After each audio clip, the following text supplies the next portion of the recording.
You want to stop wasting time and money in the shop? Here are the 5 tools I wish I bought sooner and how each one actually saves you time and money. Let's get into it. I'm Michael Robinson with Crafted in Florida, and I've been building custom cabinets and custom furniture for nearly a decade now. I started in a garage just like most of you, and I'm telling you, if I had these 5 tools, my early years would have been a lot easier. So I'm going to show you the top 5, and I'm telling you that last one, it may be the most expensive, but it is the most valuable tool that I've bought in my 10 years of custom furniture. So make sure you stick around for that one. So there's a lot of different things that you can get that's going to make your job easier. But I'm telling you, the number one thing, the number one tool that I would invest in if I were to go back and start over is a track saw. The track saw is just a fantastic tool. And now that I guess the patent's probably out on it because you're seeing that system, the track system, almost every brand of tool has got one out. DeWalt, Milwaukee, Makita, everybody's got it. I personally have the Craig, which I'll put a link to that down in the description, but they're all basically around the same price point and roughly going to give you the same results because, like I said, it's essentially the same system. Everybody's using it. I believe Festool was the first one, and they kind of had a corner on the market, but like I said, the patent must have come out because everybody's using it now, and I don't really care which brand you get, but I'm telling you, the track saw is going to save you time and money. And here's how. When I first started, you could get away, if you have a table saw, you can rip straight lines, but there's some pieces that are just too big, especially sheet goods. I'm doing custom cabinets. You've got a 4x8 sheet. It is tough to run those things through, especially cross-cutting. That's really where the game is different. You can rip pieces on a table saw, but cross-cutting is very difficult when you've got a 4x8 sheet. You're just not easily going to push that through.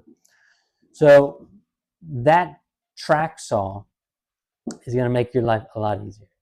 Rather than setting up a straight edge and having to double check here and there, you simply make your marks, put your track right on that line, put the saw on, and cut. It's just that simple. And it's a fantastic tool. Another thing you're going to want to get when you get the track saw is the undermount clamps so that you can clamp the track to the piece. I was going for years just using little bungee clamps, and that was dumb. Should not have been doing that. Should have just spent the few extra bucks to get those clamps, because once I got those, it was easy. It is, I use it all the time, constantly. I take it with me when I'm on the job site. If I need a straight line to cut, I'd like to have that most of the time. It's a lot easier to carry than loading up a table saw, and I don't have to worry about outfeed. I can just set things up, make my cut. They have the extension, so if you needed more than the 5 foot, most tracks are 5 feet long, they have the extension pieces so you can have up to 10 feet worth of cut, or if you wanted to try to put 3 of them together, I suppose you could do 15 feet. But nonetheless, you're going to want to get a track saw. Usually in that $400 to $500 range. Most of these tools are not going to be cheap, but they are an investment. The amount of time that you'll save, not trying to set up straight edges all the time, making sure, I've got the measurement here for my circular saw, but the measurement there is like an eighth off. Now I'm a little off. Track saw, all you got to do, set it right on your marks. It's got the splinter guard on it, so you're not going to, spray out all the time. And even if you do, let's say your splinter guard breaks, some people sometimes, if you're cutting at an angle, you can cut into that splinter guard a little bit. Little piece of tape right across where you're going to make your cut. Make your marks on that tape, clamp it there, bam. Perfect cut, perfectly straight every single time. So you really can't beat the track saw. That's my number one. If you have the money, go get that, and you'll be very happy with your purchase. The second one, I'm telling you, the second thing, it's a bit of a luxury, but if you do a lot of cabinets like I do, I'm constantly building cabinets. Entertainment centers, kitchen cabinets, pocket holes are ways that I put my nailers in. It's a great way to speed up the process. You're not going to have to take as much time clamping the glue together. You never see the pocket holes. They're all hidden based on the cabinets, on how we assemble everything. So pocket holes are something that I use all the time. I used to just have the simple pocket hole jig, and I still have it and use it when I've got to go on the road. But in the shop, having the Craig pocket hole machine, and other companies make it. Again, I'll have links to all the tools down in the description, the ones that I have, the ones that I use. I enjoy them. These are the ones that I've got. I'll tell you if I don't like them, because nobody sponsors me, so I don't get any benefit. So I'll tell you, I do like the Craig. The Foreman that they have, I believe it's about 350. Literally just hold the trigger, pull it down, and your pocket holes are there. And they have little stops that you can adjust. So if you know you're going to do the same size, like when I'm doing nailers, which those are the pieces on the back and the top of cabinets, so that you can screw it to the wall. You know, you want to have a little bit beefier, you can use a 1/4 inch panel. I've got a whole how to build a cabinet video. I'll put a link to that down in the description. But the Foreman is a great tool because you can just, bam, just knock them out like that. The pocket hole machine itself is a fantastic tool. Will save you time, will save you money. It's very much worth the value if you use pocket holes a lot. I would say, but you need to make sure that you're going to use pocket holes on pieces that you can put on that machine, or you'd have to set up extra spots. So I've used it when I do board and batten. Board and batten's a pretty popular project. Very often I will glue and pocket hole the back of that board and batten so that I have it all put together and it's nice and tight. The screws are holding the glue until it dries, so I don't have to have 15 clamps and worry about it, because board and batten can get pretty awkward. So being able to put those 5-6 foot pieces on there can be a little bit of a trick, but if you set up a little bit of extra stability on the other side, it's pretty easy to work with. So pocket hole machine, very much worth it. I'm telling you, when I got it, it was a game changer. You go in there and you can just hammer them out. If you're doing cabinets, or like I said, board and batten, the machine speeds up your process tenfold, easily tenfold, because you're not reclamping it all the time. It holds it down as you pull that trigger down. Fantastic tool. Get yourself a pocket hole machine. You're gonna love it. Number 3. Now, on number 3, there are a lot of different versions of what I'm going to say. And you put down in the comments which one you have, because I don't know if I've necessarily found the right one.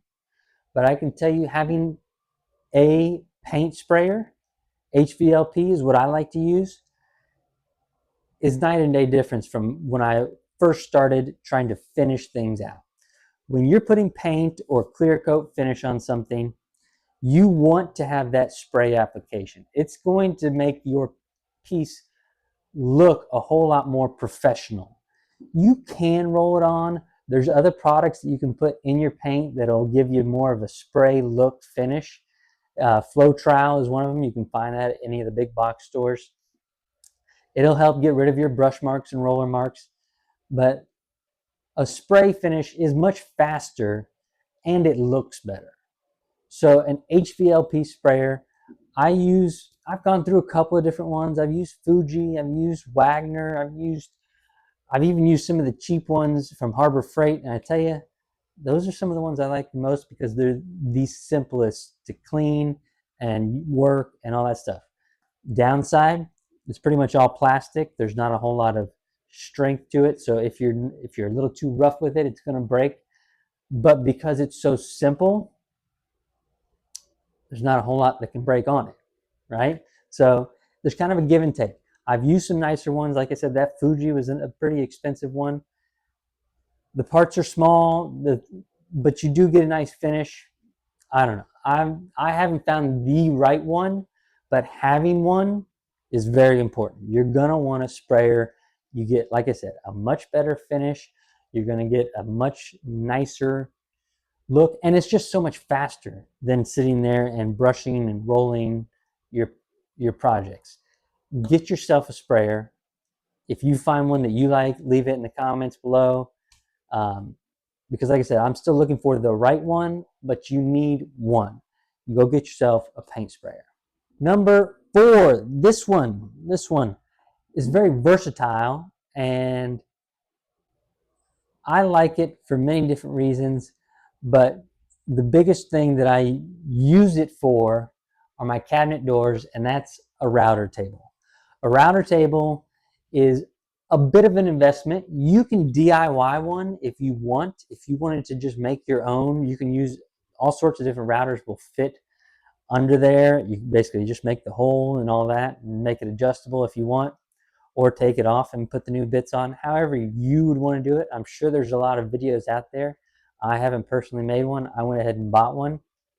But a router table, especially if you're making cabinet doors or different types of joinery, or you need to flush a lot of stuff up, it's a fantastic tool to have. Being able to put all those different bits on there, ride things along a fence. I use the mortise and tenon bits when I'm doing my shaker style cabinets. I've got some that I've done that are a little bit more fancy, got some cope and stick. There's tons of different router bits out there. So you can get all these different profiles on your doors or on different pieces that you're using. And that just gives you a lot more options. Plus, it speeds things up.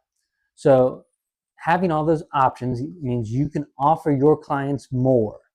Having the ability to run it through consistently, get the same look and finish every single time, that is also something that it's going to make things a lot easier and save you time and make you more money. The router table gives you so many options, and the more options you can offer a customer when you're doing stuff like this, the custom woodwork, the more you can charge them, right? The more likely that they're going to say yes. If they say, hey, can you do it and make it look like this? Yes. Can you make it look like this? Yes. Having those options and the router table allows you to repeat those looks over and over again, quickly, efficiently, and it's just, if you're doing cabinet doors, you want a router table, right? And it's going to give you a lot of different options. You can put these other 90-degree bits on there. I've used that for some beams, so you can get a nicer look there. There's attachments that you can get that'll help hold your piece down, so it kind of pushes it through. Real fancy guys have the power feeds. I'm looking into that. I don't know if you necessarily need that yet, but I'll get it and I'll let you know. And it may be a new video that, hey, you should get yourself one of those. So get yourself a router table. It's going to help you. If you're only doing like the custom woodwork stuff and not necessarily as many cabinets, you can still use it for different profiles. When I do my shelves, I use that to flush up the ends. I set my flush trim bit on there and I can just roll that piece right through, and it's going to give me a nice flush look all the way around that shelf. So it's not just for cabinet doors. There's a lot of different things you can use with a router table. So get yourself a router table, get you a nice router to put on it. All right, 5th and final tool. Before I let you know what it is, make sure you like and subscribe. All right, I got a lot of stuff coming out that's going to help you grow your woodworking, whether it's just a side hustle, whether it's just for fun, or whether you're looking to turn this thing into a business like what I'm doing. Follow this channel. I'm going to keep walking you through what I'm doing, showing you how I was successful, where I made mistakes, and how you can avoid those and get yourself better. So, the final tool. This one's a little pricey. It's a little bit pricey, but I'm telling you, worth every single penny I paid for it, and I would buy it again. And that's a drum sander. A good drum sander saves you hours and hours and hours of time. I went with the Jet 22 open end, which means it's 22/44 because you can run one piece through, flip it around, and run the other side through because it can sit out. So I can run almost a 4-foot piece through that drum sander and get everything cleaned up, which is super helpful for the project I'm working on right now, which is a butcher block countertop that's 40 inches wide. So being able to run the entire thing through a drum sander is unbelievably fantastic. It gets things cleaned up. You can basically flush things up a big old slab like that by just running it through there. Now you got to work your way down. You can't take big chunks off like a planer, but taking an entire layer and making it smooth, I run 120 through there. Maybe I should be doing a little bit lower grit. I don't know. But I'm telling you, I enjoy being able to just put that thing on there, roll it through nice and slow, get a nice smooth finish on the other side. It's great for cabinet doors. I'm telling you, my doors look so much better after I run them through there. It saves me a ton of time. And we all know time is money. And while this is expensive, like I said, this was probably the most expensive tool I've got next to my CNC. It cost me about $2,000, maybe a little bit more. But I'm telling you, man, the amount of hours I've saved just being able to run an entire piece through this drum sander, get it all sanded, all evenly coated, and then I can just hit it with the palm sander after that to get it, up to that 220, 320 that I'm trying to get before I put finish on it.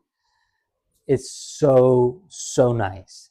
So if you have the space, if you have it in the budget, if you don't have the budget, save up for it, because this is the tool. This is the tool that is going to save you so much time and so much money, because you're just going to be able to pump stuff out. If you're a cutting board guy, you see you like to do cutting boards, think about how much time you spend sanding those cutting boards, especially if there's a little bit off. I'm telling you, you can pump that thing through the sander a couple of times, take you about 3 minutes to just run it through, and boom, you're almost done. Like, you can just put it through there, then clean it up, get it up to the grit that you want it to. So much easier. Get yourself a drum sander if you've got it in the budget, if you have the space for it. Make sure you have good dust collection, because this thing pumps out a lot of dust. But it is absolutely worth every single penny that I paid for it. Get yourself that drum sander. All right, that's it. Thanks for watching. We got builds coming. We got more videos like this to help you continue to grow your woodworking hobby, hustle, or business wherever you're at. Make sure you like and subscribe. We'll catch you next time. Crafted in Florida.